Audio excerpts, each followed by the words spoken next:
Hola, buen día.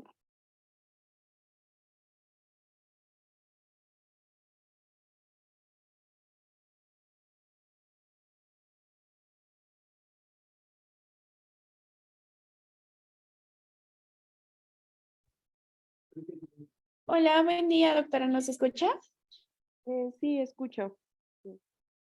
Vale, Buenos perfecto. días, doctora. Vamos a empezar. Hola, buen día, doctor. Sí, gracias. Ok, bueno, hoy vamos a ver el tema de abordaje diagnóstico del derrame pleural. Mi nombre es Betsy Margot López Gómez, soy residente de primer año de medicina interna. Tuve 2 revisores, antes de las vacaciones Pablo Belmont y después de las vacaciones Oscar Lara. Entonces, debería ser una buena clase. Es culpa de los R3. Entonces, bueno, el derrame pleural es una acumulación patológica de líquido en el espacio pleural. Normalmente tenemos aproximadamente 5 mililitros de líquido pleural, que puede ir desde 1 mililitro hasta 20 mililitros, pero en promedio son 5, y generalmente es una distancia de 10 micrómetros entre las 2 hojas de la pleura, entre la visceral y la parietal. En esta radiografía podemos observar pues un derrame pleural del lado derecho. Dentro de la fisiopatología para el desarrollo de un derrame pleural, podemos entender que la cantidad de líquido pleural que existe en este espacio es un equilibrio entre lo que se produce y lo que se extrae de ese espacio. Entonces, generalmente se produce y se drena a un ritmo de 0.2 mililitros por kilogramo de peso por hora, que en un paciente promedio de 70 kilos podríamos decir que se producen alrededor de 330 mililitros de líquido pleural al día. Sin embargo, este líquido se intercambia más o menos cada hora y es un líquido totalmente nuevo. Esta producción de líquido pleural proviene de ambas hojas pleurales, pero sobre todo de la parietal. Los vasos sanguíneos, mediante la permeabilidad de estos, dejan salir líquido hacia el espacio pleural y los linfáticos lo recogen de ese espacio. Los vasos linfáticos, como ya habíamos dicho, extraen al mismo ritmo que se produce, pero pueden aumentar hasta 20 veces más su capacidad de extraer el líquido. Así que si en realidad existe una acumulación mayor de líquido dentro de este espacio, es porque están fallando otras cosas aparte de los linfáticos, porque tienen una capacidad de respuesta bastante grande. Ahora, pues sí, para que se produzca este derrame existe una alteración tanto en la producción como en el drenaje generalmente. Existen diferentes razones por las cuales se va a producir este derrame y esas razones van a depender de la etiología del derrame. Entonces, por ejemplo, tenemos una presión oncótica reducida que podría presentarse en una hipoalbuminemia, una presión capilar pulmonar elevada, por ejemplo, en un embolismo pulmonar, un aumento en la permeabilidad capilar como se da en una inflamación, por ejemplo, por neumonía, una obstrucción linfática que sobre todo sucede en la malignidad y una disminución de la presión intrapleural, que esta generalmente es negativa. Cuando se hace más negativa, es como si pudiera chupar el líquido y este cae con mucha mayor facilidad hacia esta cavidad. Dentro de la presentación clínica de un derrame pleural, tenemos que esta presentación va a depender de una inflamación en la pleura, de la restricción mecánica pulmonar y de una alteración en el intercambio de oxígeno. Hay artículos que mencionan que el síntoma más común de un derrame pleural es la disnea y debemos entender que si bien la intensidad de la disnea no relaciona con el tamaño del derrame, sí debe de saltar ante la clínica que un paciente tenga una disnea muy intensa ante un derrame muy pequeño y deberá de investigarse otras causas de disnea o investigar un poco más ese derrame. Hay otros artículos que mencionan que es el dolor pleurítico, pero pasa que la disnea es más común que el dolor pleurítico.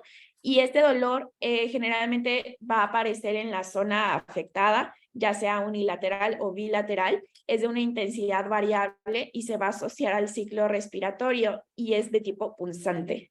También vamos a tener un cambio en los volúmenes pulmonares. Estos volúmenes pulmonares se afectan porque finalmente el líquido está ocupando un lugar que solía ocupar el parénquima pulmonar. Entonces, se afectan estos volúmenes y antes se pensaba que cuando se extraía el líquido y se generaba una reexpansión del pulmón, eso era la restitución de los volúmenes pulmonares que solía manejar esta persona, es lo que generaba que parara la disnea. Pero se ha demostrado que el ajuste de esos volúmenes pulmonares no es inmediato. Así que pareciera que la mejoría clínica inmediata del paciente ante un drenaje proviene de una mejoría en la mecánica del diafragma. También el paciente puede presentar una tos seca. Evidentemente, esto es únicamente el derrame, pero hay muchas otras cosas dentro de la presentación clínica que nos pueden orientar incluso hacia la etiología del derrame. Vámonos con una de las causas más comunes como la insuficiencia cardíaca congestiva. Si tenemos un paciente que ya es conocido con insuficiencia cardíaca, que tiene la yugular distendida, al que le auscultamos un S3 y que tiene un derrame pleural bilateral, bueno, lo más probable es que estemos ante que la etiología es una insuficiencia cardíaca congestiva y podemos tratar la causa sin tener que hacer una toracocentesis en este caso. Ahora, dentro de la historia clínica nos importa la duración de los síntomas del paciente, la severidad que estos tienen, qué tan rápido se presentaron estos síntomas, si tiene tos, si tiene dolor de pecho, y nos importan síntomas constitucionales. Por ejemplo, si el paciente nos menciona, tengo fiebre, he perdido peso y he estado con sudoración nocturna, bueno, nos vamos a que nuestras causas más probables podrían ser pues por incidencia, malignidad o tuberculosis. Si es un paciente que tuvo una reciente intervención al tórax o tuvo una lesión al tórax, pues podríamos estar ante un neumotórax. Si tuvo una enfermedad reciente, si es un paciente de reuma que tiene una enfermedad sistémica, eso nos puede orientar. Si ha tenido una historia de malignidad o es un paciente que actualmente está cursando con un cáncer de pulmón, un cáncer de mama, un linfoma, si ya estuvo expuesto a la tuberculosis, si es un paciente que está expuesto al asbesto, que cada vez es menos común, pero bueno, podríamos pensar en una neumoconiosis, en un mesotelioma. Si es un paciente que tiene un historial de haber consumido tabaco, de ser de tener un índice tabáquico alto, pues podríamos sospechar que está desarrollando un cáncer pulmonar. Algunos medicamentos como el metotrexate, la miodarona, la nitrofurantoína pueden ocasionar derrames pleurales. Por eso es que tanto la presentación clínica como la historia del paciente y la exploración física pueden orientar mucho nuestro diagnóstico. Dentro de la exploración física, volvamos un poco a pregrado, dentro de la inspección podemos encontrar un paciente taquipnéico, los movimientos respiratorios pueden ser asimétricos, que tenga un menor movimiento torácico del lado afectado si es que es unilateral, y puede incluso haber un abombamiento del hemitórax afectado si es que este derrame es mayor a 1 litro. Dentro de la palpación podemos observar una disminución del frémito táctil, como cuando les decimos diga 1 y le ponemos la manita en la espalda y vamos palpando y de repente te das cuenta de que de un lado se siente la vibración y del otro lado no la detectas, ¿no? Entonces, bueno, ahí podría ser. También en la auscultación podemos encontrar los ruidos respiratorios disminuidos o ausentes en las bases y podemos encontrar egofonía. La egofonía, recordemos, que le pedimos al paciente que diga ah, y lo escuchamos como una cabrita, se escucha como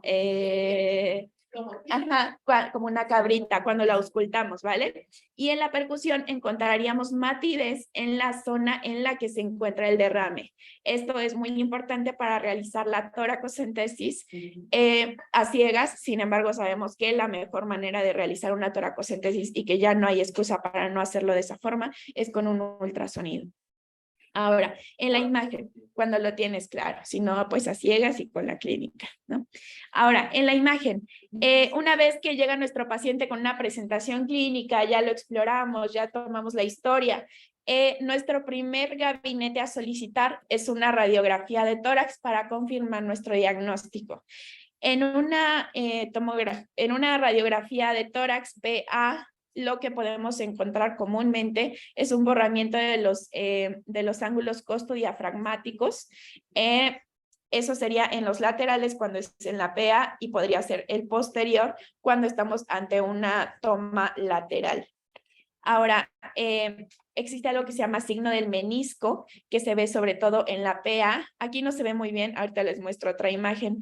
Es cuando el derrame pues es una radiopacidad pues grandota, finalmente, y vas a ver como un platito hondo hasta el tope, que es como cóncavo hacia arriba, y ese se le llama signo del menisco, y es el borde que tiene el derrame en límite con el parénquima pulmonar.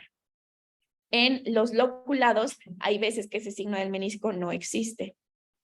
Aquí en la radiografía lateral podemos ver un borramiento del ángulo posterior.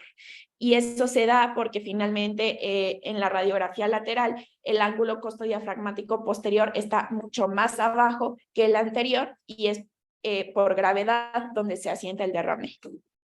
Ahora, debemos de obtener 2 vistas mínimo, que sería la de tórax PA, porque esta nos va a revelar un derrame mayor a 200 mililitros. La de tórax lateral, porque esta va a revelar, algunos dicen desde 50 mililitros hasta 75 mililitros.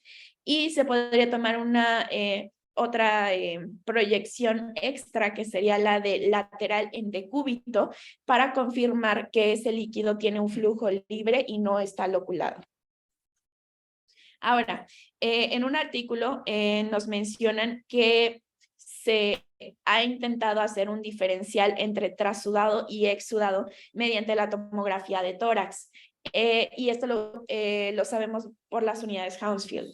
Entonces, en los trasudados por tomografía computarizada, encontramos que son menores de 8.5 unidades Hounsfield, con una especificidad de 84.6% y una sensibilidad de 81.2%. En este caso, es un paciente de 71 años con insuficiencia cardíaca congestiva, en el que, bueno, aquí observamos el pulmón, aquí observamos el derrame, se circula la sección y nos da una media de Hounsfield de 4 unidades, siendo pues menor a 8.5, que nos da un trasudado confirmado por toracocentesis. En esta otra imagen encontramos otro derrame por tomografía computarizada. En este caso es un exudado, igualmente confirmado por toracocentesis. Estos deberían ser mayor a 8.5 unidades Hounsfield. En este caso encontramos una media de 11 unidades, con una especificidad de 86.7% y una sensibilidad de 85%. Pero finalmente se ha encontrado que estas unidades, tanto en los trasudados como en los exudados, llegan a cruzarse entre los 4 a las 12 unidades Hounsfield, por lo que finalmente la inspección del líquido y mandarlo a un citológico y a un citoquímico es la mejor manera de identificar un trasudado de un exudado. Ahora, dentro de la etiología de un derrame pleural, las causas más comunes son la insuficiencia cardíaca congestiva, malignidad, neumonía bacteriana y una embolia pulmonar. Hasta el 75% de los derrames pueden ser atribuibles a las 3 primeras. Entonces, pues en la insuficiencia cardíaca congestiva encontraríamos un trasudado. Obviamente tendríamos un paciente con una historia de una enfermedad cardíaca o no, pero a la exploración física podemos encontrar datos que nos lo digan. Es un paciente que generalmente podría tener edema de miembros inferiores. Dentro del cáncer es un exudado y debería de tener una historia o signos que nos orienten hacia un cáncer de pulmón, de mama o un linfoma, o que tenga una masa intratorácica. La neumonía bacteriana puede ocasionar un derrame paraneumónico, que va a ser un exudado y sería un paciente con tos, fiebre e infiltrados. Y dentro de la embolia pulmonar, esta puede ser un trasudado o un exudado, y podríamos encontrar un paciente con una inmovilización prolongada, sin una prevención para embolia, que tenga un dolor pleurítico y disnea. Ahora, de todos los pacientes que tienen una embolia pulmonar, del 20 al 55% pueden desarrollar un derrame pleural. Y aquí es donde importa lo que les dije al inicio, que la disnea tan intensa no va a correlacionar con el derrame, que suele ser pequeño. Entonces, si tenemos un derrame y el paciente aún así continúa con mucha disnea, hay que investigar otras causas de la disnea que podrían estar ocasionadas, en este caso, por una embolia pulmonar. En otros diagnósticos podemos tener una cirrosis hepática, que también pueden hacer hidrotórax, un síndrome nefrótico, pueden hacer derrame pleural por hipoalbuminemia. También existen en las enfermedades reumáticas sistémicas y de tipo infiltrativas el mixedema y la sarcoidosis. Otros fármacos que ya les había mencionado algunos, pero que pueden ocasionarlo, son la nitrofurantoína, la miodarona, el metotrexato, la fenitoína, la clozapina y los betabloqueadores. Obviamente no son causas frecuentes, no son causas comunes, pero vale la pena tener en mente que hay fármacos que pueden ocasionarlo. Ahora, los que les mencioné previamente, pues son causas de trasudados. Causas de exudados podrían ser, como ya dijimos, el cáncer, tanto el pulmonar como el de mama, como el linfoma y un mesotelioma. La infección del espacio pleural no solamente puede provenir de un derrame paraneumónico, sino también de un empiema, de la tuberculosis. Podríamos tener una pancreatitis que tendría amilasa elevada. De cada dos pacientes que generan derrame pleural por pancreatitis, uno va a tener la amilasa elevada en el líquido pleural. También abscesos intraabdominales, y también podemos tener amilasa elevada en un derrame pleural cuando nos encontramos ante una perforación esofágica. Y en las enfermedades reumáticas, como ya les había mencionado, el lupus, Sjögren, la amiloidosis, bueno, también como sistémicas infiltrativas, la amiloidosis y la esclerosis sistémica pueden ocasionar derrames pleurales. Ahora, dentro del abordaje diagnóstico, que es básicamente el tema de la clase, nosotros nos encontramos ante un paciente en el que sospechamos un derrame pleural por la historia clínica, por la exploración física y por la clínica del paciente. Como dijimos, nuestro primer gabinete a tomar sería una radiografía de tórax. Tomamos las dos proyecciones que ya mencionamos y comprobamos que existe un derrame pleural. Ahora, nuestra primera pregunta ¿es probable que esta sea una insuficiencia cardíaca congestiva? Sí, totalmente. Mi paciente tiene insuficiencia cardíaca congestiva, es bilateral y el paciente ya ha respondido antes ante el tratamiento, entonces ya está. Le das el tratamiento de la insuficiencia cardíaca congestiva y si responde, no hay que realizar una toracocentesis. Ahora, si yo veo a mi paciente y digo, no es insuficiencia cardíaca congestiva, entonces vamos a realizar una toracocentesis guiada por ultrasonido. Los estudios que debemos de realizar a ese líquido que vamos a obtener son primero la DHL y las proteínas para nuestros criterios de Light, una tinción de Gram y una tinción de Gram y cultivos para un diagnóstico bacteriológico, una citología para determinar el diferencial de la celularidad y nos ayuda mucho en términos de malignidad. Y bueno, lo mandamos a estudiar.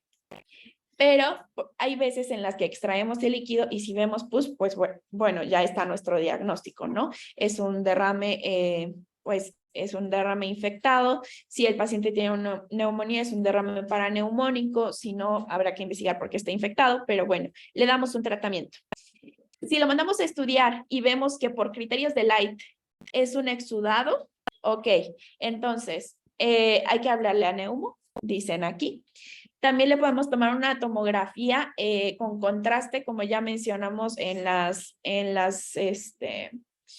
diapositivas anteriores. Nos ayuda, aquí ya comprobamos por criterios que es un exudado, lo podemos comprobar también por la tomografía, pero nos ayuda a hacer una inspección mucho mayor de si encontramos alguna masa, si encontramos implantes pleurales, algo del estilo.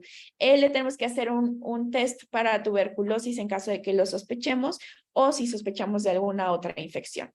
Si ya establecemos nuestro diagnóstico, pues tratamos la causa y en caso de que no haya sido posible establecer nuestro diagnóstico mediante el estudio de este líquido, habrá que realizar una toracoscopía videoasistida. En caso de que por nuestros criterios de Light determinemos que es un trasudado, se le puede hacer pruebas como NT-proBNP. Sin embargo, se ha comprobado que no existe gran diferencia entre el NT-proBNP medido en el líquido pleural y el medido en el sérico, por lo que siempre preferiremos el sérico. También le podemos medir transaminasas y también podemos medir las proteínas tiradas en orina para determinar si este trasudado es por una hipoalbuminemia, un probable síndrome nefrótico.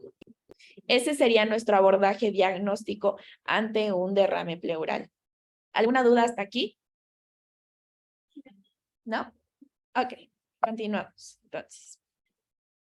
Ahora, esta imagen me dijo Belmont que la pusiera, que era muy característica de cómo se realiza una toracocentesis.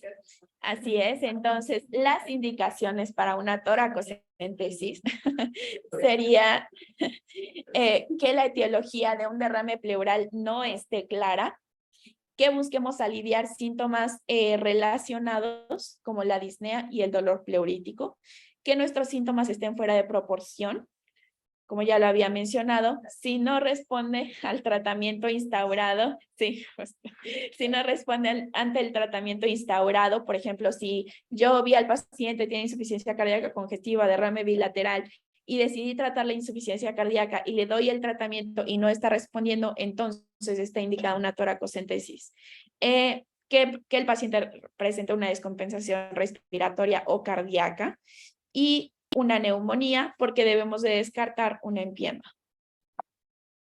Ahora, la toracocentesis guiada por ultra es de las mejores opciones que tenemos para evitar la alta incidencia de complicaciones asociadas a la toracocentesis. Se considera de un riesgo bajo a medio para un sangrado, por lo que si no es una urgencia realizar la toracocentesis, esta se deberá realizar con un INR menor a 1.5.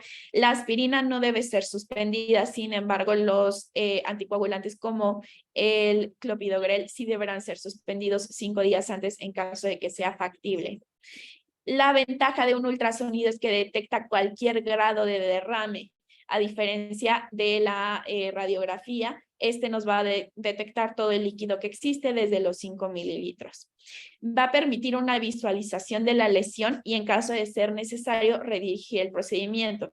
Es decir, si yo empiezo a hacer mi inspección de la pleura, que hay que inspeccionar toda la pleura, sobre todo la diafragmática, porque es donde se asientan las METs. Si yo estoy inspeccionando y en lugar de encontrar un líquido totalmente anecoico, empiezo a encontrar septos o encuentro implantes pleurales, entonces mi diagnóstico, bueno, mi posibilidad diagnóstica está cambiando y también cambiaría mi procedimiento. Por ejemplo, podría realizar una biopsia pleural. Y también debemos de determinar la existencia de un engrosamiento pleural focal, que es como un dato casi patognomónico de malignidad, la existencia de septos o ecos, que nos dice que esto es un exudado. Ahora, no nos debemos de casar con la idea de que los septos son únicamente causados por un derrame paraneumónico, porque existe malignidad que también lo causa. Finalmente, cuando nosotros estamos en una toracocentesis guiada por ultra, podemos ver desde las siguientes imágenes. Por ejemplo, si nosotros ponemos nuestro transductor y lo que observamos es finalmente un líquido anecoico, aquí lo observo, pues no veo implantes pleurales, no veo septos, puedo puncionar, puedo extraer el líquido y mandarlo a analizar. Puedo, en otro caso, observar la línea pleural y darme cuenta de que aquí viene toda la línea, y esto es un engrosamiento focal. Eso es casi patognomónico de malignidad, así que deberá de cambiar mi abordaje. Si en otro caso pongo mi transductor y lo que observo son muchos ecos al interior que me hablan de una alta celularidad, puedo casi determinar que esto es un exudado. Y si yo pongo mi transductor y observo aquí todos estos septos y el líquido que está loculado, pues entonces lo más probable es que podría ser un empiema o malignidad. ¿Vale? En esta imagen, por ejemplo, aquí la flecha roja señala mi diafragma, la flecha amarilla está señalando el pulmón colapsado por el derrame y aquí tenemos todo un derrame y las líneas azules están marcando todas las divisiones en la loculación, que está loculado finalmente nuestro derrame. Ahora, el hecho de que realicemos una toracocentesis guiada por ultra hace que la tasa de éxito aumente hasta un 92%. Sabemos que de las causas, bueno, de las complicaciones más comunes de una toracocentesis es el neumotórax. Y se ha visto que con una guía por ultrasonido se puede producir en 0 a 3%, mientras que a ciegas hay una posibilidad del 11 al 12% de que se produzca el neumotórax. Existen otras complicaciones. Esta imagen sí es como tal, como debería realizarse una toracocentesis, la posición del paciente. Sin embargo, habrá pacientes con los que no se podrá realizar esta posición y habrá que manejar el transductor y manejar la posición del paciente para poder ingresar. Ahora, otras complicaciones podrían ser el neumotórax. Aparte del neumotórax serían el hemotórax, un hematoma en el sitio de punción y un edema post-expansivo. Nosotros deberíamos de desistir ante la extracción de este líquido si aparece tos, dificultad respiratoria, dolor o resistencia a la evacuación. La resistencia a la evacuación es un signo, inestabilidad hemodinámica. Y la resistencia a la evacuación es finalmente un reflejo de que está habiendo un cambio en la presión intrapleural y eso deberá hacer que saquemos la aguja y suspendamos el procedimiento. La tos, la dificultad respiratoria y el dolor podrían indicar que estamos sacando más líquido del que deberíamos y la expansión está siendo demasiado rápida. Bueno, No. ahí viene la otra. Sí. En realidad la tos es un reflejo normal de la irritación de la piel. Sí, parece como un reflejo vasovagal. Cuando tú funciona e infiltras, en el mismo anestésico local es una agente que irrita la pleura y puede haberse con cierta frecuencia tos durante el procedimiento. ¿No? O sea, eso es un dato de irritación pleural. Sí, la tos. Bueno, este tipo de cosas. Entonces, yo no creería que la pura tos sea un motivo para suspenderlo, porque si el paciente cae en acceso de tos. Sí, claro. Pero sí es como ciertamente algo normal que tengan algo de tos desde que estás infiltrando. Sí, creo que más bien el artículo se refería a la tos justo en accesos por la probabilidad de lesionar el pulmón por los movimientos torácicos repetidos ante la tos, pero sí, no sé tampoco qué opine la doctora. Sí, con respecto a esto, si hay información, es muy importante, por ejemplo, una pregunta que no, bueno, no sé si me escuchan bien, perdón, antes. Sí, doctora. Ok. ¿Cuánto tenemos que drenar? La verdad es que depende de la fisiología de cada pleura. Generalmente un paciente con un trasudado nos va a dejar drenar más. Hay literatura que te dice 1.5. Si nosotros pudiéramos medir de manera más objetiva cuánto drenar, existe la manometría pleural. Es decir, hay dispositivos que son así portátiles, que se conectan a través de una llave de 3 vías y es un poco parecido a cuando se hace una punción lumbar, o sea, ver cuánto tiene de presión. De hecho, se pueden hacer unos como, bueno, no sé si todavía lo hacen, a mí me tocó todavía en medicina interna, que de repente con estos como tubitos que tenían ¿cómo decirlo? Pues como una esferita que sí, o sea, que sí podías medir como la presión Claro. al momento de hacer la punción. Entonces, recordemos que la presión intrapleural es discretamente negativa. A veces se positiviza un poco con el derrame, pero el punto es que cuando tú vas drenando, la presión se mantiene. Y de hecho los mismos dispositivos te dicen en qué momento detener, o sea, tú sacas como 250, 300 mililitros y mides la presión. ¿En qué momento detienes el drenaje? Cuando hay una caída, o sea, se hace muy negativa la presión y el punto de corte es por debajo de -20.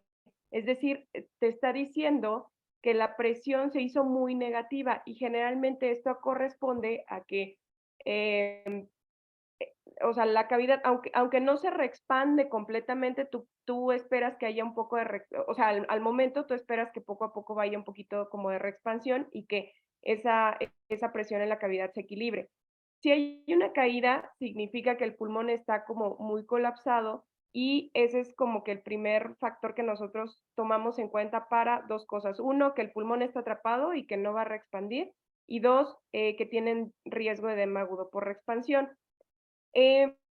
Justo de dónde viene ese punto de corte de -20, no hay tanto, o sea, es un artículo que hizo en su momento el doctor Richard Light, y también se ha visto qué tanto se correlaciona eso con los síntomas. La conclusión de eso es que efectivamente la tos es un reflejo al momento de estar haciendo o sea, de estar evacuando el líquido, y el síntoma que vieron que más se correlacionaba con esa caída abrupta de la presión intrapleural es el dolor torácico. Es decir, si presentan dolor torácico, ahí sí la sugerencia es de tener la toracocentesis. La tos generalmente la van a presentar, ¿no? En la práctica lo que hacemos es, si empieza a toser, a veces cerramos o detenemos un momento el drenaje, que pase el acceso de tos y seguimos intentando. Como les comentaba el doctor, a menos que el acceso de tos sea muy intenso, pues ahí sí detenemos el drenaje. Ok, perfecto. Muchas gracias, doctora. Vale, pues entonces, sí, como mencionaba la doctora, existen pues diferentes rangos en los que nos dicen que deberíamos evacuar el líquido, pero finalmente va a ser ante la respuesta del paciente qué tanto podamos evacuar. Ahora, una vez que obtenemos ese líquido, ¿qué es lo que le vamos a pedir? Le vamos a pedir estos tres inicialmente, la DHL y las proteínas para los criterios de Light. Le vamos a pedir una microscopía y cultivos para descartar una infección, la citología y el diferencial de la celularidad. Ahora, existen pruebas específicas que podemos realizar dependiendo de nuestra sospecha. Por ejemplo, si yo sospecho que el paciente tiene una infección, pero los criterios de Light no me dan para un exudado y mi líquido no es purulento, entonces puedo tomar el pH en una, pues por ejemplo en esas Vegaso que son heparinizadas, tomamos el pH y un pH generalmente menor a 7.2 es un indicativo de una infección del espacio pleural. Podemos pedir glucosa para enfermedades reumáticas. En caso de que yo sospeche de tuberculosis, se puede obtener el líquido y ese líquido no deberá meterse a los cultivos que utilizamos como hemos. No deberá meterse ahí, deberá mandarse como tal y deberá ser sembrado en el laboratorio. También se le puede medir ADA y se puede hacer también incluso PCR. Podemos medir triglicéridos y colesterol si pensamos que nos encontramos ante un quilotórax. Podemos medir amilasa en el caso de pancreatitis y un hematocrito. El hematocrito que esté por arriba del 50% del que está en el suero nos indicará que estamos ante un hemotórax. Ahora, los criterios de Light tiene una sensibilidad para diagnosticar un exudado de 99.5%. Sin embargo, con los criterios de Light, 25% de los clasificados como exudados son en realidad trasudados, por lo que deberemos de tomar en ese caso un gradiente de albúmina sérica sobre pleural que siendo mayor a 1.2 nos indica que evidentemente es un trasudado y no un exudado.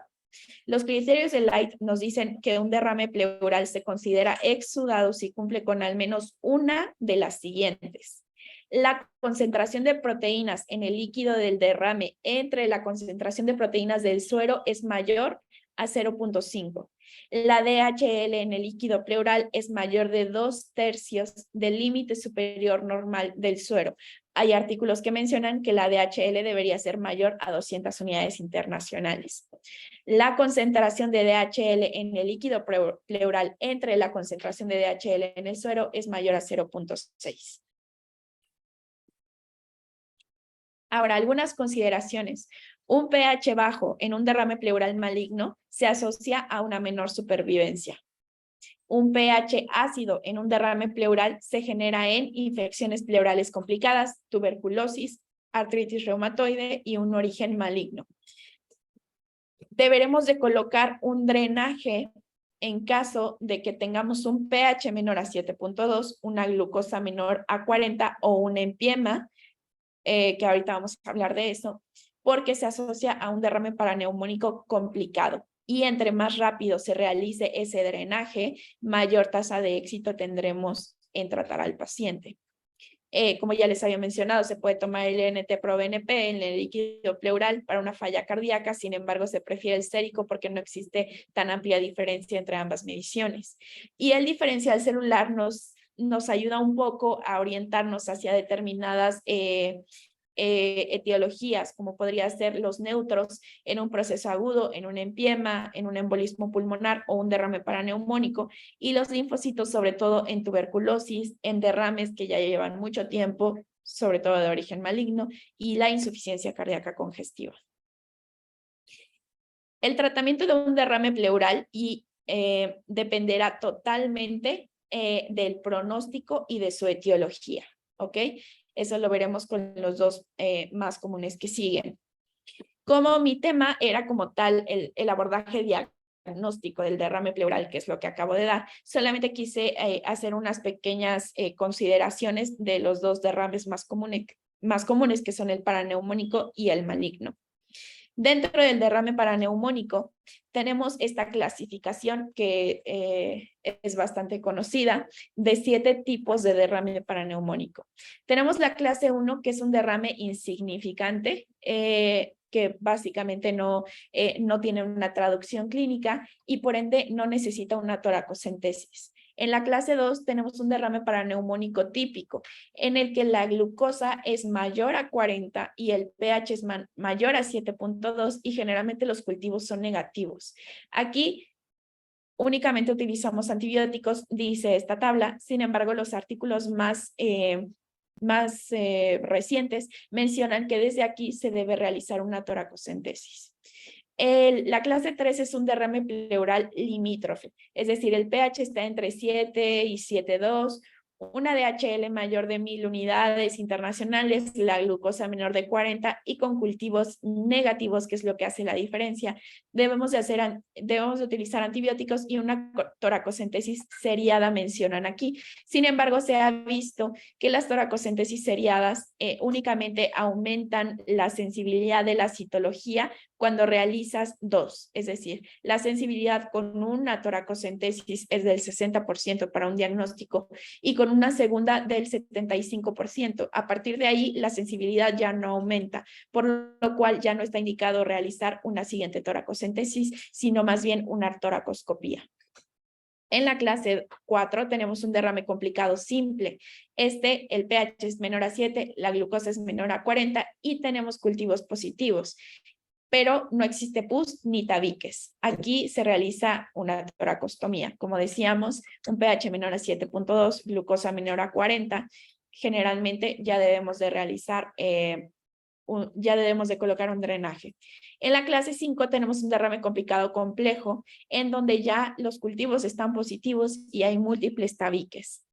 Aquí se pone el drenaje y se debe de realizar una toracoscopía si no existe una mejoría. En la clase 6 está el empiema simple. El empiema se define como cultivos positivos del derrame pleural o pus en el espacio pleural.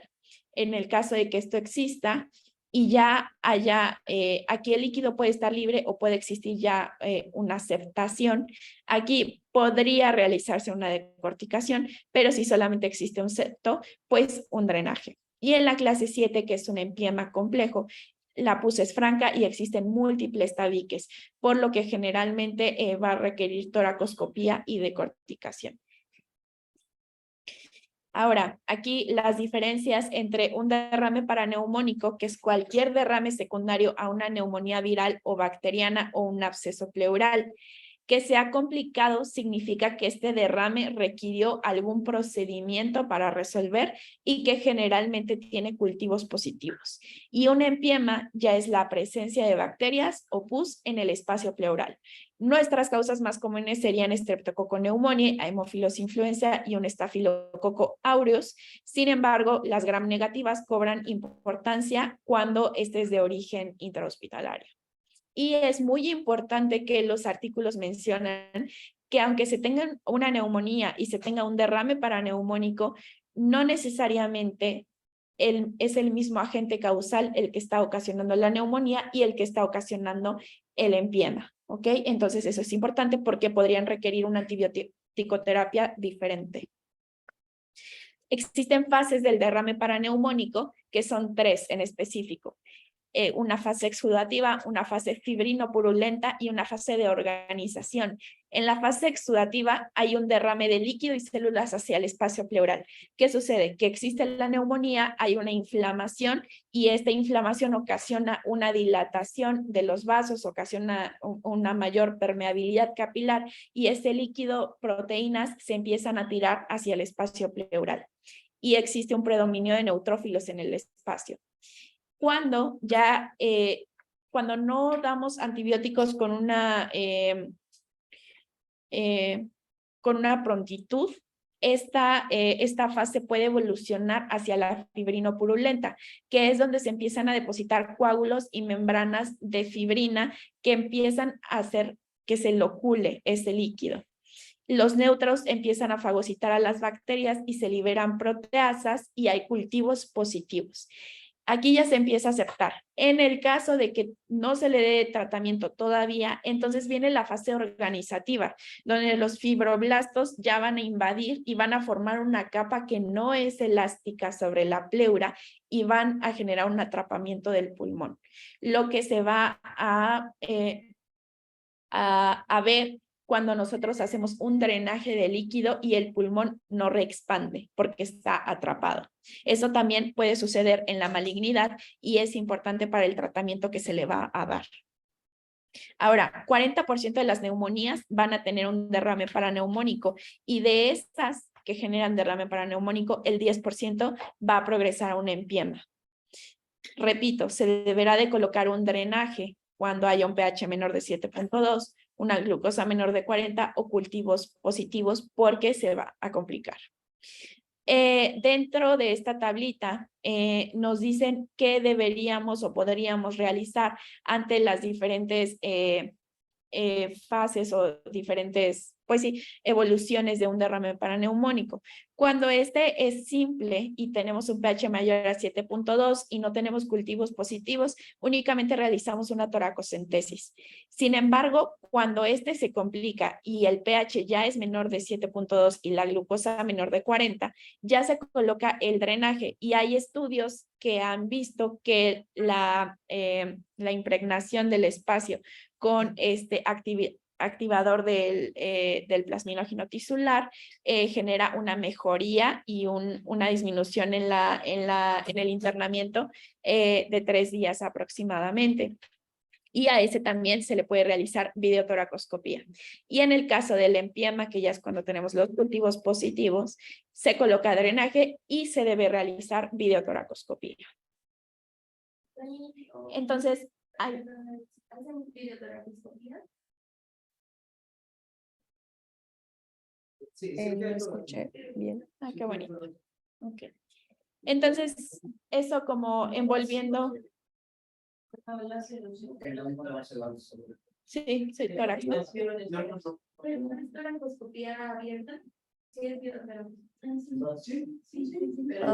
Perdón, no escuché bien. no, perdón, doctora, es que están comentando algo los demás.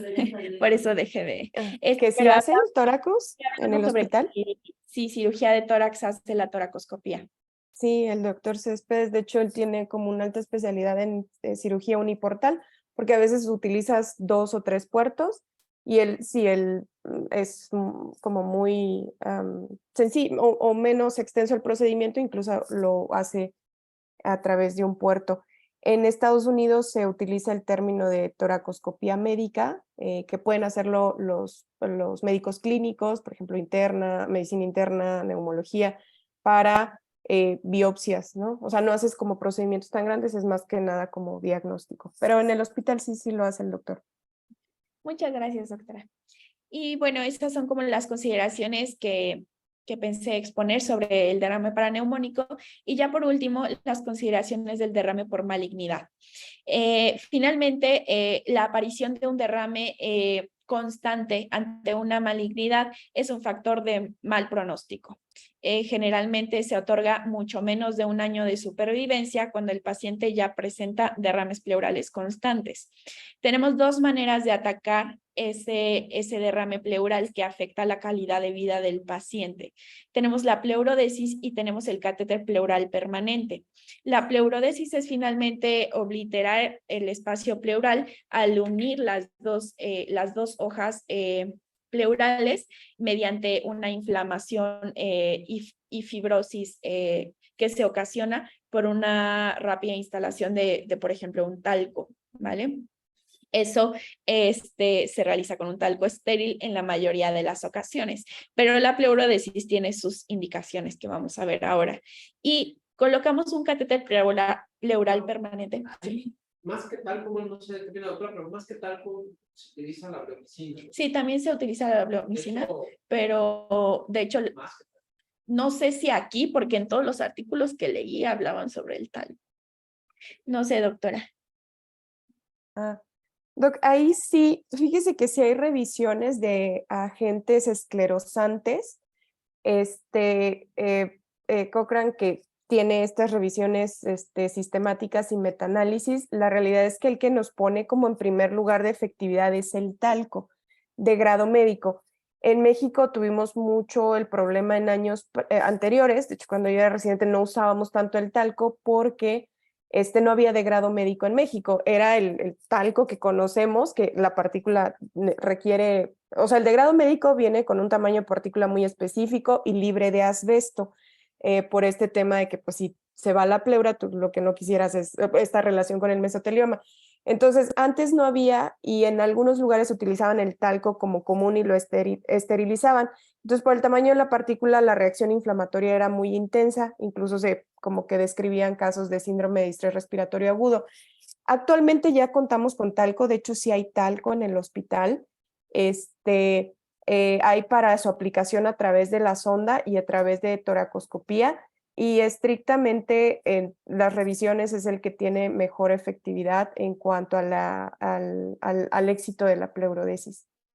En orden, si evaluamos esas revisiones, el siguiente sería la iodopovidona. Esta tiene la ventaja. En la literatura de Estados Unidos, no sé por qué siempre mencionan que el talco es barato. Acá en México no. O sea, por fuera del frasquito que se requiere 4 gramos son como 4,000 pesos, 5,000 pesos. Entonces es súper diferente a una solución de iodopovidona que cuesta como 120 pesos, ¿no? Iodopovidona da más dolor, o sea, generalmente cuando se aplica es más dolorosa. La efectividad, yo la dejaría así como talco y iodopovidona. La siguiente es como bleomicina. Yo qué tema le encontraría es que también la dosis que se utiliza de bleomicina, las ámpulas tampoco son tan baratas. Entonces creo que los dejaría como en ese orden, el talco, iodopovidona y la bleo. Muchas gracias, doctora. Y bueno, finalmente utilizaríamos un catéter pleural permanente en caso de que se cumplan las siguientes. Y es que el derrame recurre rápidamente tras la toracocentesis. O sea, le hiciste la toracocentesis, mejora la sintomatología y a los días o un mes el paciente ya tiene otra vez el derrame pleural. Que los síntomas sí remitan con el drenaje, porque si yo le realizo el drenaje y el paciente continúa con disnea, pues probablemente no es lo que se y entonces no está indicado, y que la esperanza de vida sea mayor a 30 días. Ahora me gustó este esquemita porque habla sobre cuándo utilizar una y cuándo utilizar otra. Ahora, si yo tengo un derrame pleural maligno, pero mi paciente está asintomático, no le muevo nada. O sea, ni le hago toracocentesis, ni le pongo el catéter. No se ha demostrado que tenga una mejoría en la supervivencia colocarle el catéter si el paciente está asintomático. No tiene ninguna indicación ni ningún beneficio. Si el paciente está asintomático, entonces le hago una toracocentesis guiada por ultra. Y aquí la pregunta es, ¿mejoró mi disnea? No, no mejoró, entonces ya ni le hagas nada, investiga otras causas. Si mejoró, entonces la siguiente pregunta es, ¿reexpandió el pulmón? Porque ya les había mencionado que existen puntos en los que este pulmón puede estar atrapado y entonces si mi pulmón está atrapado junto con su pleura visceral. Entonces yo no puedo generar una pleurodesis porque la pleura visceral está mucho más allá y lo único que voy a hacer va a ser irritar el espacio sin que este tenga realmente un impacto en la mejoría del derrame. Entonces, si mi pulmón sí reexpande, entonces consideramos riesgos y beneficios y digo, ok, voy a ponerle un catéter permanente o le voy a hacer pleurodesis. En caso de que yo le haga pleurodesis, pues entonces utilizo mi talco y eso va a ser todo. Si yo le pongo mi catéter permanente, y eso es algo importante, y se genera una infección relacionada al catéter permanente, no está indicado retirar el catéter a menos que no tenga una mejoría ante la administración de antibióticos. Si le doy antibióticos y mejora, no hay necesidad de retirarlo. Ahora, si mi pulmón no reexpande, entonces, pues va a vivir poquito o mucho, o sea, ¿como cuánto va a vivir? Si va a vivir muy poco, entonces únicamente hay que paliar la disnea, ¿no? Repetir las toracocentesis, darle morfina y oxígeno. Pero si sí tiene una esperanza de vida un poco más elevada, entonces lo único que voy a tener como opción es un catéter permanente. Si le pongo el catéter permanente y mi pulmón ya después reexpande, tengo la oportunidad de continuar con este drenaje o realizar una pleurodesis. Y básicamente eso sería todo de mi exposición. No quise abarcar más porque son generalidades de un abordaje diagnóstico del derrame pleural, pero pues espero haber cubierto todo lo necesario. Ok, bueno, voy a ir comentando algunas cosas. Si tienen alguna duda, me comentan. Este esquema sí creo que es muy didáctico, es de las guías ATS de la Sociedad Americana de Tórax para manejo de derrame pleural maligno. Si nos damos cuenta, el abordaje inicia con que si tiene síntomas o no. O sea, ahí le dan mucho peso a eso. Si no tiene síntomas, ellos comentan, no necesariamente hay que tratar el derrame. Ahora, también otra cosa que mencionan es si se sabe la causa. Por ejemplo, si es un derrame de algo oncológico y que, por ejemplo, no es tan extenso, no le está causando síntomas, bueno, hay que esperar, ver que le den el tratamiento, por ejemplo, quimioterapia y ver si mejora el derrame, ¿no? Un ejemplo serían los pacientes hematológicos. Ha existido esta controversia con respecto a que si se puede dar la quimioterapia con derrame pleural. Justo estas guías y también casi al mismo tiempo salen las del ERS, la de la Sociedad Europea, dicen que no hay contraindicación para administrar quimioterapia, porque en algún momento salió un artículo en el que se había relacionado que como que había depósito del fármaco a nivel de cavidad pleural y que esto pudiera producir como toxicidad, pero eso después no se ha comprobado. Entonces estas últimas guías, tanto de la americana como la europea, dicen que no hay contraindicación para dar, por ejemplo, quimioterapia. Ahora, si sí tiene síntomas, ellos sugieren, si se dan cuenta como primer paso ahí, hacer una toracocentesis, porque cuando tú evacúas líquido, lo primero que vas a ver es si expande. Entonces, porque uno de los temas con el derrame pleural maligno es que si ya está tomada la pleura, pues aunque tú evacúes el líquido, ese pulmón se va a quedar atrapado, vaya. Entonces tú lo que necesitas saber es si evacúas el líquido, si ese pulmón va a reexpandir, porque para elegir el método de pleurodesis yo necesito saber si mis hojas pleurales sí se van a pegar, se van a juntar, o el pulmón queda colapsado y se me va a quedar una cavidad, ¿no? Entonces, lo primero que ellos sugieren es la toracocentesis. A veces cuando vas evaluando el caso, te adelantas, por ejemplo, si ya ves la pleura gruesa, como muchos implantes pleurales, tú dices, híjole, este paciente lo más seguro es que no reexpanda, o algunos detallitos así, ¿no? Lo comento porque a veces ustedes van a ver que pues les piden valorar un paciente y es complicado hacerlo en pasos. Primero le hago la tóraco, luego evalúo si le pongo un drenaje, entonces a veces se hace como junto, pero aquí nos lo ponen así como por pasos. Primero hacer la tóraco para uno ver si reexpande, si mejora la disnea, porque les dicen si no hay que buscar otra causa. Como comentaban en los síntomas, efectivamente la sensación de disnea es más por el aplanamiento del hemidiafragma, es por eso que derrames pleurales chiquitos difícilmente son la causa de disnea. Por ejemplo, cuando hay un derrame pleural del 10%, pues, y el paciente tiene disnea, hay que buscar otra causa, ¿no? Es por eso que al evacuar, como comentaron en la clase, pues mejora la disnea porque mejora el movimiento del diafragma. Entonces, con la tóraco se ve si hay reexpansión o no, porque si reexpande, y yo sé que mi hoja visceral y parietal se van a pegar, yo puedo utilizar un esclerosante químico. Si se dan cuenta ahí, pues lo que utilizan más o lo que sugieren es el talco. Y si no se van a pegar, si yo sé que me va a quedar una cavidad, entonces sugieren el catéter tunelizado, que en México, pues el único que tenemos es el Pleurex. Ese en el hospital es un poquito difícil porque se tiene que solicitar, o sea, no es como que se tengan a la mano y la solicitud no es tan rápida. En la práctica, otra cosa que quisiera mencionarles, por ejemplo, bueno, en la práctica a veces llegamos a utilizar otro tipo de catéteres como el único. Teóricamente el único, que ese sí está en el hospital, no es para tanto tiempo, te dicen en un mes, que nosotros a veces lo extendemos hasta 3 meses. Pero al final lo que te dice, todo lo que sea como un cuerpo extraño para la pleura va a causar reacción inflamatoria y puede predisponer a que se dé el efecto de pleurodesis. De hecho, para el catéter tunelizado te dice que sí tiene efecto de pleurodesis. Entonces, en cuanto al abordaje, que fue bueno, hasta el momento no sé si alguna pregunta en específico. No, doctora, gracias. Bueno, quisiera comentar rápido. Para el abordaje, o sea, sí haces la toracodiagnóstica. De hecho, hay a mí unas guías que me parecen muy didácticas son las de la Sociedad Británica, la BTS. Las primeras o las que habíamos visto eran del 2010, justo en julio de este año sale como la actualización. Entonces, ahí te sugieren, por ejemplo, hazle el citológico y citoquímico, porque eso es lo que te va a decir si es trasudado o exudado. De entrada, descarta las principales causas, por eso mandas a cultivo y gram. También te sugieren ácido patológico.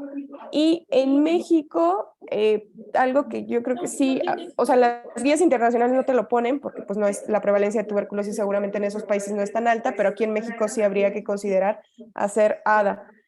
A menos que de entrada el paciente ustedes crean que es un trasudado, porque clínicamente si tiene datos de falla cardíaca o de insuficiencia hepática, o sea, quizá pudiéramos quedarnos nada más con el citológico y citoquímico.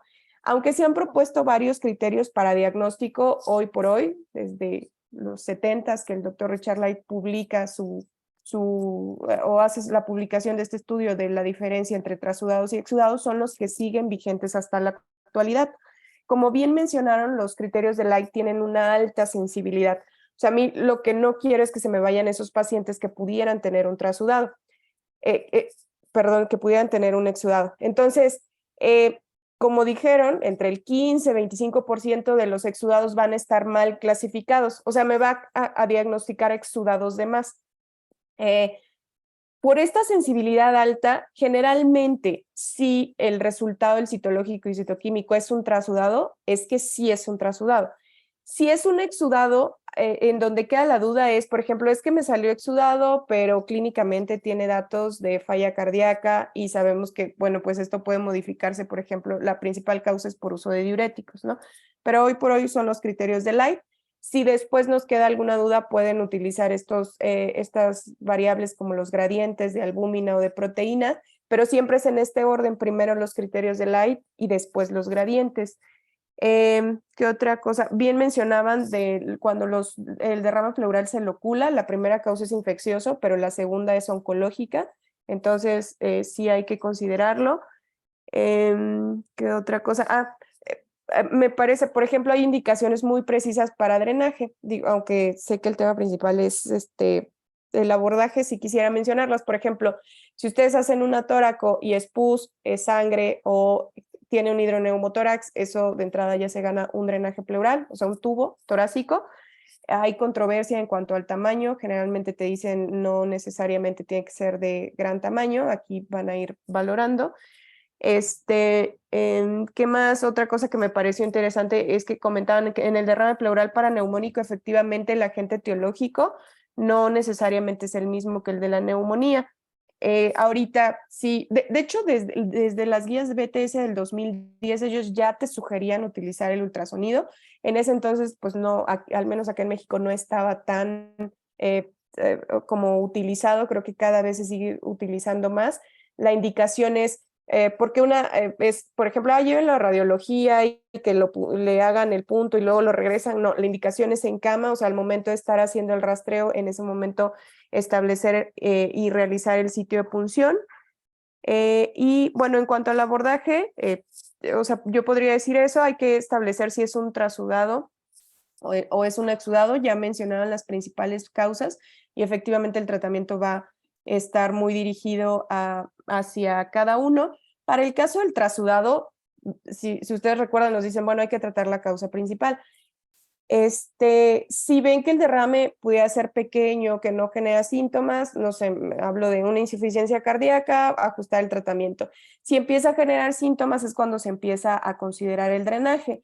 La primera opción que tenemos es un drenaje, es hacer una punción, ¿no? Los catéteres ya más tiempo generalmente de entrada los dejamos para los exudados, pero por ejemplo, voy a poner un escenario en el que tenemos un paciente con insuficiencia cardíaca, ya tiene un derrame pleural, no sé, el 60%, tiene disnea. Nuestra primera opción sería hacer una toracocentesis evacuadora. Ya vimos que, aunque la literatura nos sugiere que es alrededor de 1.5 litros, pues sí va a depender mucho del paciente. La realidad es que en trasudados, yo creo que en la práctica, yo creo que a veces drenamos 2.5, 3. Otra cosa que voy a mencionar, la literatura de repente te dice, para el drenaje no tiene relación la velocidad con la que drenes. O sea, la realidad es que sí existe literatura que dice no, o sea, si tú lo sacas rápido no hay problema. O sea, más bien está en relación a cómo se manejan las presiones a nivel pleural. Yo personalmente, la verdad, sí prefiero drenarlos lento. O sea, si voy a drenar 2.5, 3 litros en un trasudado, por ejemplo, lo hago lento, pero eso es como ya como personal. El edema agudo por reexpansión es raro. En mi caso yo nada más he visto 2, pero sí se comporta como un edema agudo pulmonar. Bueno, para el drenaje, otra cosa como muy en la práctica que quisiera mencionarles, con al final muchos pacientes iban a drenar alrededor de 1.5. Con eso, en un sujeto de un tamaño como habitual, eso más o menos corresponde a un 20-30% del derrame. ¿Esto por qué lo comento? Por ejemplo, si ustedes ven un paciente con un derrame pleural del 70% y le quieren hacer una tóraco, a lo máximo que va a bajar es 50-40%. Nada más tener eso en mente para ver si con eso cumplimos los objetivos, o sea, solo le mejoramos la disnea o queremos que se drene más el derrame, porque si no, entonces tendríamos ahí que considerar dejar un drenaje. En el hospital se tiene la ventaja, insisto, que tenemos los catéteres únicos. Los únicos justos son tanto para drenaje, o sea, una punción única, y también si queremos dejarlo ahí un rato. Yo les comentaba, aunque su uso es más hospitalario, en algunos pacientes, por ejemplo, con mal pronóstico, derrame pleural maligno, que ya tienen como muchas hospitalizaciones, que ya el estado funcional es malo, a veces los dejamos, les dejamos la bolsita y con ese se van a casa, ¿no? No sé si tengan alguna otra duda o de lo que han visto con los pacientes.